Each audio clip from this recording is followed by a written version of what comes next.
Etik dasmu, gundulmu apek. Dasmu, gundulmu apek. Iku yang bisa ngomong itu orang yang kayak saya nih. Kayak saya nih, tukang ketoprak boleh. Kayak saya ini tukang ketoprak ngomongnya etik dasmu. Lah ini ya orang intelek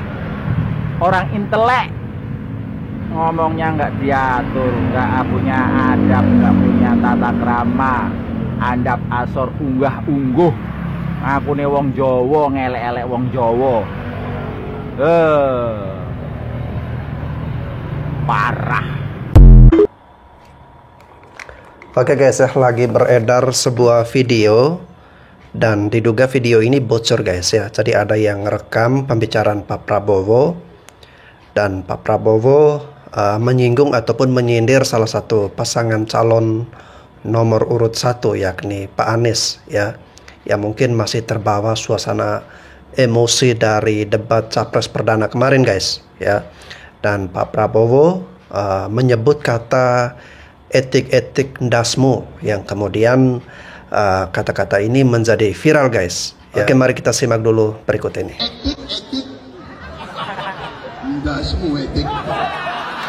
Ini yang ngomong calon presiden. Kayak gini nih kualitasnya. Ini bukan bercanda. Ini kita pilih calon pemimpin yang berakhlak, yang baik untuk negara. Coba bayangkan, ada ketua umum partai bilang dasmu, terus kemudian kader-kadernya tepuk tangan. Seolah-olah bilang kita juga pengen bilang kayak gitu. Ini kan ngeri gitu. Partai sebesar ini cara berpikirnya sama, temperamen. Itu kalau ada meja di depan kayaknya digebrak semua. Ya sama lah seperti Prabowo ketika tahun 2019 lalu gebrak-gebrak meja, itu kan di belakang kayak tepuk tangan gitu. Itu kan artinya apa? Mereka mendukung sifat temperamen atau marah-marah seorang Prabowo. Nah, orang-orang kayak gini menurut saya tidak boleh kita berikan kesempatan untuk berkuasa, karena orang yang temperamen dan berkuasa cenderung atau ada resiko untuk menggunakan kekuasaannya untuk kepentingan pribadi atau menyalurkan kemarahannya. Nah, ini yang kemudian dulu mungkin membuat rezim Soeharto itu ada kasus penculikan, pembunuhan dan sebagainya. Ya karena pemimpinnya temperamen, pemimpinnya emosian gitu. Meskipun di depan Soeharto itu kan ya senyum gitu kan, tapi di belakang membunuh gitu ya. Itu kan jadi sama seperti cerita Prabowo hari ini gitu. Yang katanya gemoy, joget-joget dan sebagainya, tapi ternyata di belakang itu sangat-sangat menyimpan dendam dan emosi, atau bahkan adrenalinnya terkait debat capres kemarin nggak turun-turun selama beberapa hari. Dan ini sekali lagi sangat-sangat mengkhawatirkan dan pantas untuk kita lawan dan selesaikan, supaya orang seperti ini jangan sampai berkuasa di negeri ini. Etik dasmu. Kalimat dasmu bagi orang Jawa itu adalah kalimat yang sangat kasar.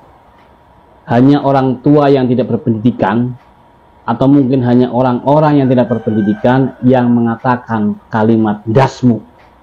Semarah apapun orang Jawa, jika dia memang seorang yang berpendidikan, tidak akan mengatakan kalimat dasmu. Dan sangat menyedihkan, kalimat dasmu itu justru keluar dari seorang calon presiden yang akan memimpin masyarakat yang jumlahnya lebih dari 200 juta. Miris memang.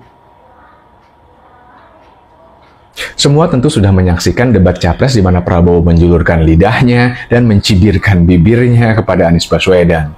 Nah, sekarang muncul lagi potongan video viral yang memperlihatkan Prabowo Subianto memberikan pernyataan etik dasmu. Ini rupanya adalah pelampiasan dendam tak kesampaian dari Prabowo kepada Anies Baswedan yang kemarin sudah telak mengalahkannya, membuatnya tidak berkutik di acara debat capres. Gue bukan ahli bahasa, tapi kalau gue ambil dari sebuah artikel di Kompasiana, maka kata endas merupakan kata umpatan atau makian derajat paling rendah atau paling kasar dalam tata bahasa Jawa. Bahkan kata endas yang artinya kepala, umumnya digunakan untuk hewan. Jadi apakah pantas ketika ada seorang calon presiden mengomentari calon presiden dari kubu lawannya dengan sebutan yang umum digunakan untuk hewan atau binatang? Apakah pernyataan Prabowo itu tidak mengandung ujaran kebencian? Padahal katanya mau pemilu yang damai dan tidak mengadu domba. Segemoy atau seasik apapun kalian, kalau kalian masih punya akal sehat dan hati nurani, pasti akan berpendapat bahwa pernyataan endasmu itu sangat tidak pantas dan merendahkan martabat diri sendiri, apalagi ketika keluarnya dari mulut seorang calon presiden. Nah, sekarang kalau kita taruh Prabowo Subianto di bawah mikroskop untuk kita amati, maka Prabowo itu merupakan keturunan orang terdidik dan terhormat. Menantu dari Presiden Soeharto, pendidikannya tinggi, pergaulannya internasional, temannya adalah Raja Jordan. Prabowo tentu lebih dari sekedar paham mengenai sopan santun dan tata krama. Tapi lalu kenapa seorang Prabowo bisa mengeluarkan pernyataan yang merendahkan dirinya sendiri seperti itu? Kita juga pernah menyaksikan bagaimana seorang Prabowo di berbagai kesempatan nasional dan internasional seperti G20 misalnya, beliau bisa kok membawa dirinya dengan santun dan terhormat. Tapi lalu kenapa Prabowo yang sama sekarang perilakunya jauh berbeda dengan Prabowo yang dulu? Kalau diperhatikan, yang berubah adalah satu, pergaulan dan lingkaran dekat Prabowo saat ini, yaitu koalisi parpol, termasuk juga tim suksesnya. Apakah mereka yang telah mengubah perilaku seorang Prabowo? Kedua, yang berubah adalah, mohon maaf, tapi faktanya adalah usia. Karena itulah yang terjadi dengan Presiden Amerika Serikat, Joe Biden, yang mengalami penurunan emosi, perilaku, dan intelijensia dikarenakan oleh faktor usia. Apakah hal yang sama juga terjadi kepada Prabowo? Atau jangan-jangan malah memang seperti itulah tabiat Prabowo yang sebenarnya? Apapun alasan Prabowo membuat pernyataan endasmu, jelas itu adalah tidak pantas, tidak boleh dijadikan contoh, dan tentu memberikan kita lebih banyak referensi akan kualitas Prabowo yang sebenarnya. Akhir kata, gue mau mengutip satu peribahasa Jawa yang bunyinya, ajining diri ono ing lati, ajining rogo ono ing busono, yang artinya, martabat diri ada pada lidah, dan martabat raga ada pada pakaian. Salam semangat antitesa 24. Oke guys, dengan pernyataan dari Pak Prabowo yang mengeluarkan kata-kata yang seperti itu guys, ya, menurut saya ini justru sangat merugikan Pak Prabowo, ya.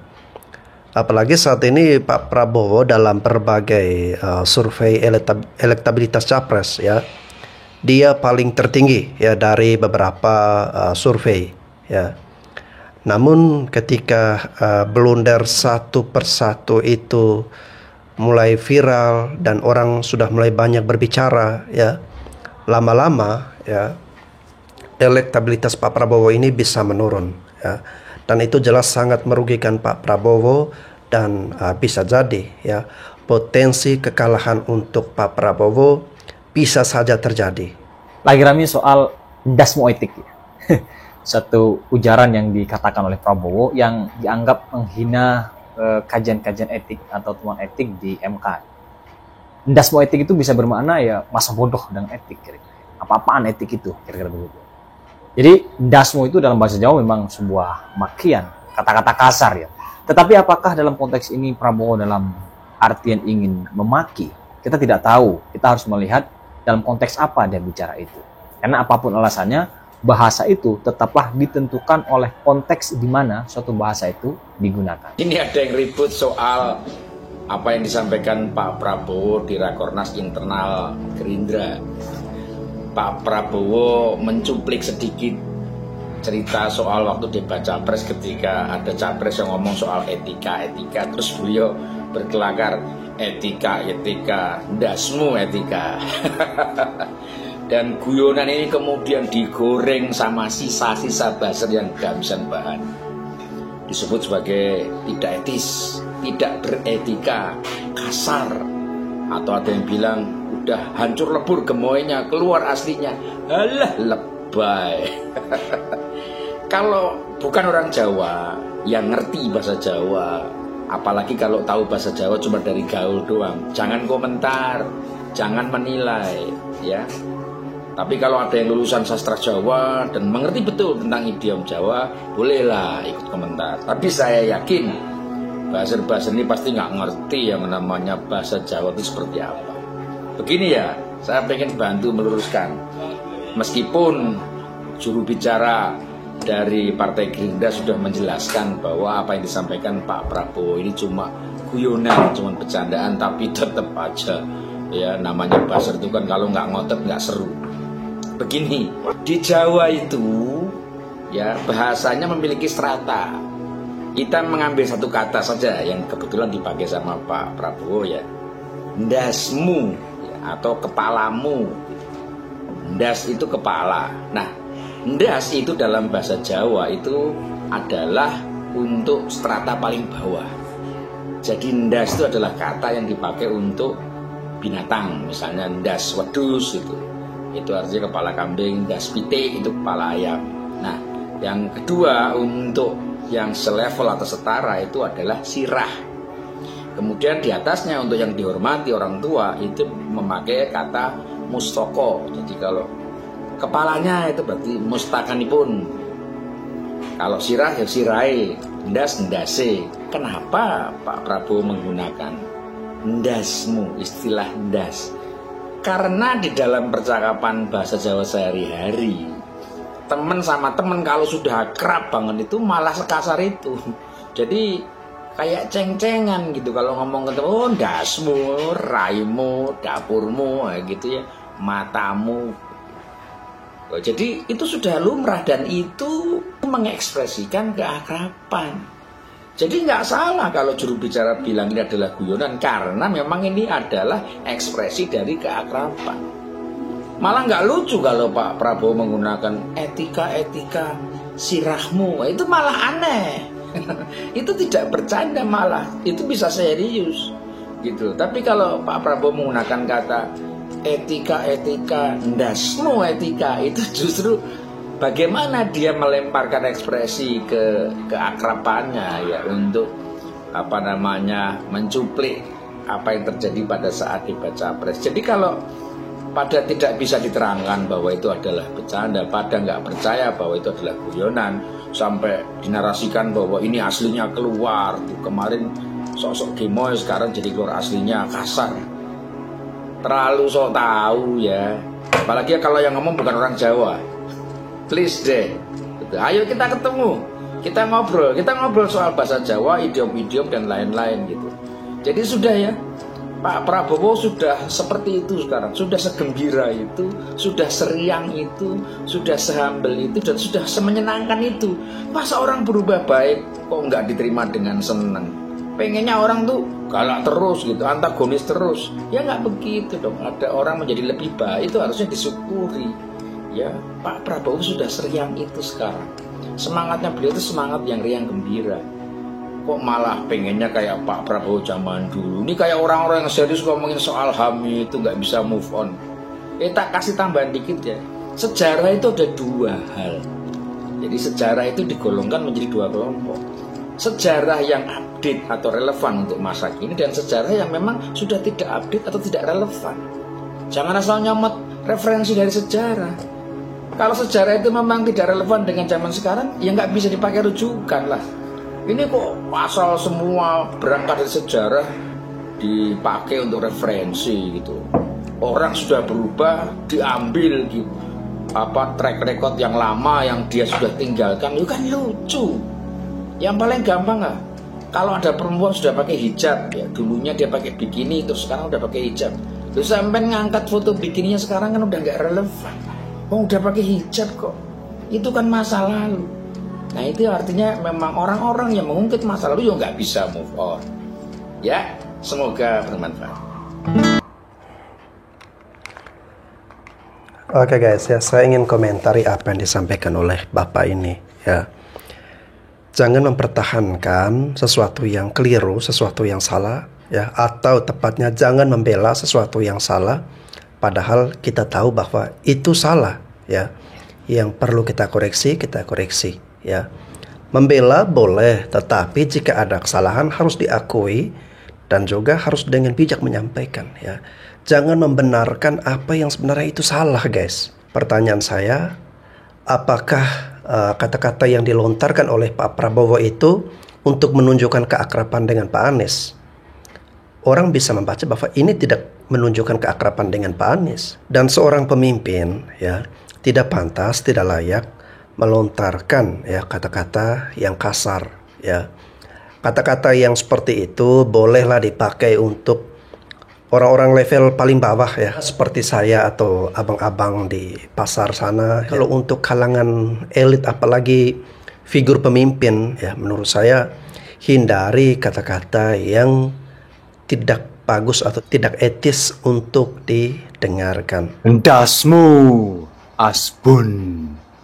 Berhubung saya adalah turunan Indonesia, yaitu Yogyakarta dari ibu kandung saya bersyukur sejak kecil ibu kandung saya mengajar saya untuk tidak pernah dan tidak boleh menggunakan kata endasmu kepada siapapun.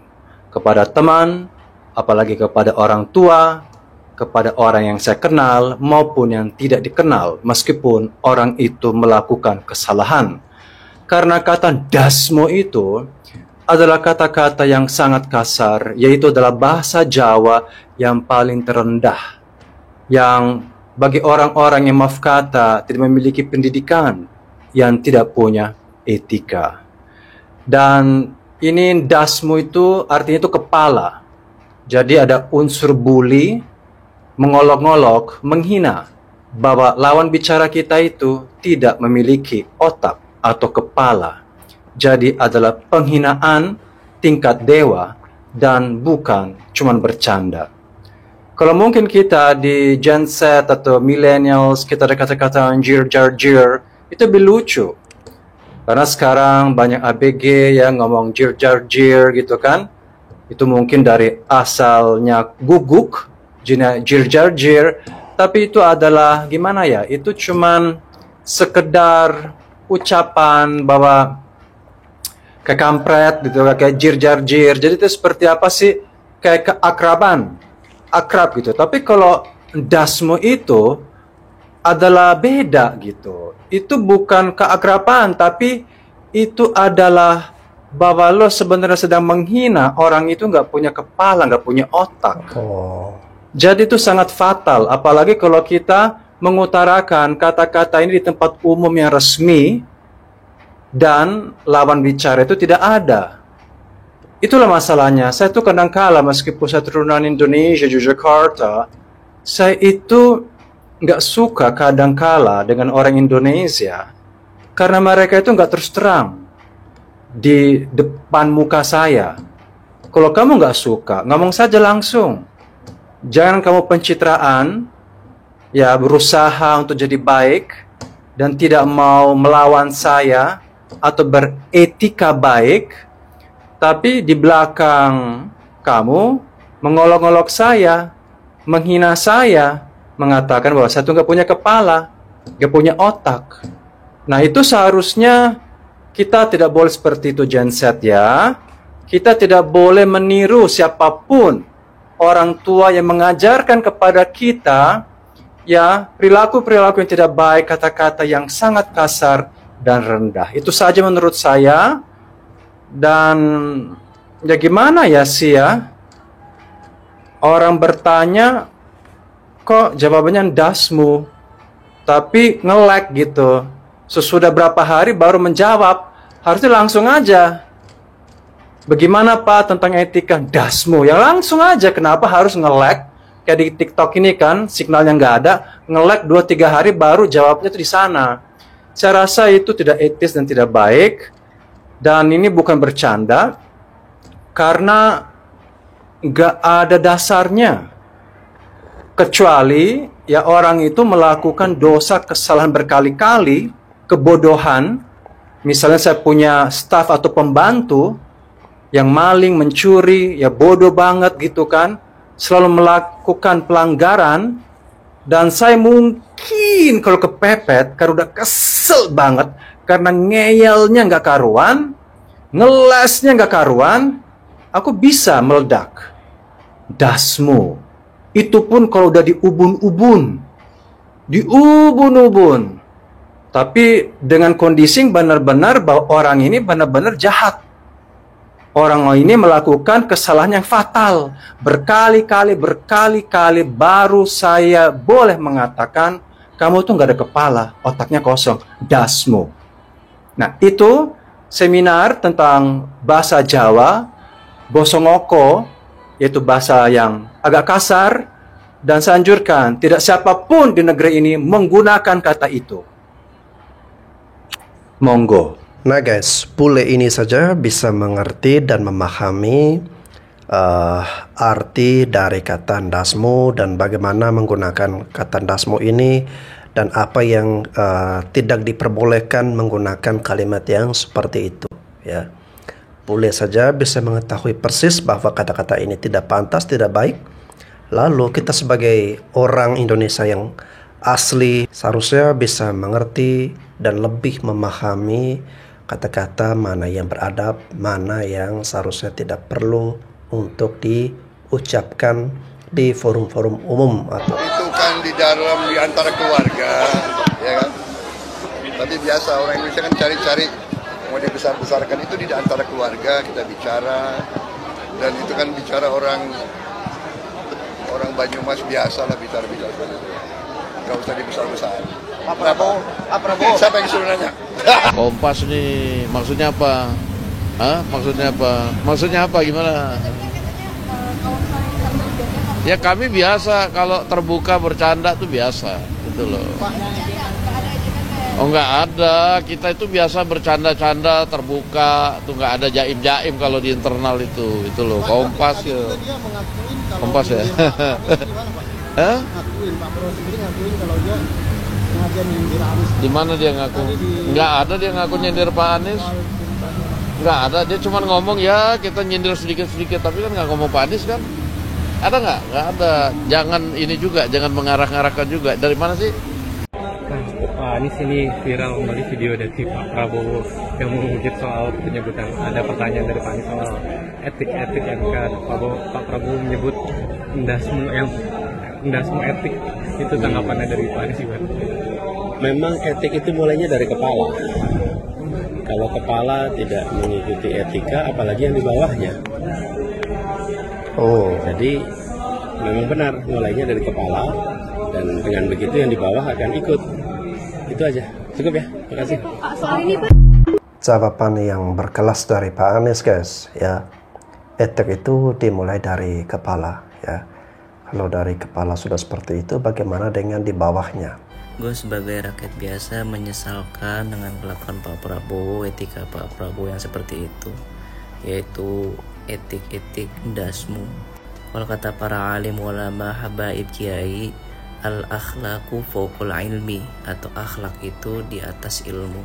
Percuma ilmunya banyak, percuma gagasannya banyak, bagus, tegas, hebat, tapi kalau misalkan gak punya akhlak, 0, 0. Gue pribadi dulu pendukungnya Pak Prabowo ya. Beliau ini dulu didukung sama istimewa ulama, tapi ulama-ulamanya pada dipenjara, nggak ada sama sekali di itu silaturahmi apa kek. Bahkan ulama-ulama atau HBB pada meninggal di penjara. Masih ingat kan Ustadz Tuai Libi? Sekarang kelihatan kan karakter aslinya Pak Prabowo gimana. Gue ngerinya nanti kalau udah jadi presiden, beliau juga kayak gitu, bahkan lebih otoriter. Mungkin gimmick-gimmick Gemwe. Kim Jong Un juga Gemwe, itu kelihatannya bahkan lebih Gemwe Kim Jong Un malah. Assalamualaikum warahmatullahi wabarakatuh. Alhamdulillah hari ini hari Sabtu menjelang sholat asar. Tadinya saya langsung mau sholat asar, tapi saya tergelitik karena saya ada VT yang masuk ke beranda saya tentang seorang yang nanya Prabowo Subianto. Ya, saya sebut namanya seperti itu. Yang mengatakan yang sebetulnya dulu saya sangat kagumi, sangat saya idolakan untuk menjadi seorang presiden. Dari 2014 sampai 2019, kemudian saya buatkan sebuah miniatur kapal perang penjelajah. Karena saya anggap beliau itu sebagai seorang penjelajah yang akan mendobrak sistem untuk kemajuan bangsa dan negara Republik Indonesia ini. KRI Irian 201, yang kemudian saya beri nama KRI Prabowo Sandi. Tapi itu dulu, itu cerita lama yang sangat usang sekali dan sangat nightmare dalam bahasa Barat, bahasa Inggris dan seperti itulah. Yang saya tidak dalam tanda kutip seperti ini, saya mendengar beliau mengatakan, ini saya habis berdebat dengan Pak Anies ya, debat pertama tentang etik. Terus dia mengatakan endasmu etik, etik endasmu atau apalah seperti itu. Kok kasar sekali ya, sekelas Prabowo Subianto, mantan Danjen Kopassus, kemudian juga mantan calon presiden 2014, 2019, dan sekarang mencalonkan lagi menjadi seorang presiden. Berkata etik endasmu, kasar sekali. Kalau orang Surabaya mengatakan endasmu itu artinya bapak moyang lu, seperti itu. Sungguh luar biasa sekali bahasanya. Sangat disayangkan. Oleh karena itu ayo, sahabat-sahabat semua dimanapun, kita menangkan, amin. Kita menangkan Pak Anies Baswedan bersama Caimin. Jangan sampai Prabowo Subianto lolos. Ayo, kita menangkan Caimin, menangkan Pak Anies bersama Caimin. Selamat siang, terima kasih, salam perubahan. Assalamualaikum warahmatullahi wabarakatuh. Assalamualaikum warahmatullahi wabarakatuh. Aku akan menjawab komentar dari Sudar Mletri. Aku ingat kata-kata almarhum Gus Dur, orang yang paling ikhlas adalah Pak Prabowo. Gimana Pak? Nah, begini Mas ya. Kalau orang yang ikhlas, paling ikhlas ya di Indonesia Pak Prabowo, bener. Karena apa? Pak Prabowo ikhlas sudah 3 kali mencalonkan diri sebagai wakil presiden maupun presiden, tidak terpilih, tapi beliau tetap sabar, masih juga mencalonkan diri. Tak kasih tahu sama ya, 2009 beliau berpasangan dengan Bu Megawati menjadi wakil presiden. Bu Megawati tidak terpilih. Waktu itu kalau nggak salah lawannya Pak SBY. 2014 beliau berpasangan dengan Pak Hatta Rajasa. Lawan Pak Jokowi, beliau kalah. Beliau sabar, ikhlas. 2019 beliau berpasangan dengan Pak Sandiaga Salahuddin Uno. Beliau kalah juga dengan Pak Jokowi. Beliau ikhlas, beliau sabar. 2024 beliau berpasangan dengan Gibran Raka Buming Raka Blimbing Sayur atau asam sulfat. Kalau ini kalah lagi keempat kalinya, beliau lebih dari kata ikhlas gitu loh. Kenapa? Harusnya kalau orang sudah 3 kali mencalonkan tidak terpilih, itu harusnya bercermin bahwa orang Indonesia, masyarakat Indonesia tidak menghendaki beliau untuk memimpin Indonesia. Nah, kata ikhlasnya di mana? Ya beliau ikhlas menerima kenyataan bahwa orang Indonesia tidak memilih beliau gitu loh. Karena mungkin track record beliau dulu sebagai apa. Aku nggak mau menceritakan begini, nanti dikira black campaign. Nggak, saya ngomong apa adanya. Ya, saya ini banyak dikecam, saya diancam, diintimidasi lewat SMS tersembunyi banyak Mas. Cuman kan harus tak edukasi kepada masyarakat. Saya tidak akan memilih Pak Prabowo karena track record beliau gitu loh. Jadi ya kalau ada yang lainnya lebih baik, kata Pak Jokowi kan, mencari pemimpin yang lebih baik dari Pak Jokowi. Pilihannya ada. Ya Pak Ganjar Pranowo. Kalau Pak Prabowo nggak bisa. Masa Pak Prabowo sudah dikalahkan Pak Jokowi 2 kali dibilang lebih baik? Gak bisa, lebih buruk gitu loh. Berarti saya akan tetap mendukung Pak Ganjar Pranowo dan Pak Mahfud MD karena beliau lebih baik dari Pak Jokowi. Ya, salam waras, salam NKRI agama tiada. Assalamualaikum warahmatullahi wabarakatuh. Salam 3 jari. Demokrasi jangan dikebiri dan jangan diamputasi. Merdeka. Oke, memang banyak yang terinspirasi dengan kata-kata dari almarhum Gus Dur, ya, terutama dari kubu Pak Prabowo ini yang terus mengatakan bahwa menurut kata Gus Dur, Pak Prabowo ini adalah orang yang paling ikhlas, ya. Kalau menurut pengamatan saya, ya, Pak Prabowo ini kan sudah 3 kali, ya, mendaftarkan diri menjadi presiden dan juga wakil presiden, ya. Tetapi tidak terpilih ya dari 2009, kemudian 2014, lalu kemudian 2019 beliau daftar lagi Nah, itu menunjukkan bahwa kalau belum menjadi presiden ya, Pak Prabowo tidak akan ikhlas. Jadi beliau akan berusaha sampai menjadi presiden ya. Ya, mudah-mudahan saja di tahun 2024 ini Pak Prabowo bisa menang dan menjadi presiden ya. Artinya bisa pecah telur juga guys ya, setelah mengalami hat-trick kekalahan ya. Namun kalau semisalnya Pak Prabowo kalah lagi guys ya, nah itu kalau pengamatan saya pribadi di tahun 2029 itu iklim pilpresnya sudah berbeda dan Pak Prabowo ya kayak kecil kemungkinan untuk beliau mendaftarkan diri menjadi calon presiden lagi guys ya, karena beliau sudah sangat tua di tahun 2029 mendatang ya. Ya mungkin beliau bisa menjadi kingmaker ya. Nah, kembali lagi dengan penggunaan kata-kata ndasmu tadi guys ya. Nah, itu ada beberapa netizen yang menyatakan bahwa kata-kata seperti itu tidak pantas, tidak baik dan kurang beradab diucapkan oleh seorang calon presiden. Ada juga yang lain setuju bahwa kata-kata itu biasa ya dalam kalangan orang Jawa, kalau sudah akrab ya biasa menggunakan kata-kata seperti itu ya. Nah, sekarang saya kembali kepada teman-teman semua karena saya bukan orang Jawa nih guys ya. Apakah kata-kata ndasmu ini bisakah diterima atau dianggap baik diucapkan oleh Pak Prabowo, ataukah teman-teman punya pendapat yang berbeda? Oke teman-teman, terima kasih sudah menyaksikan video ini. Saya Bastian Sebo, sampai jumpa lagi.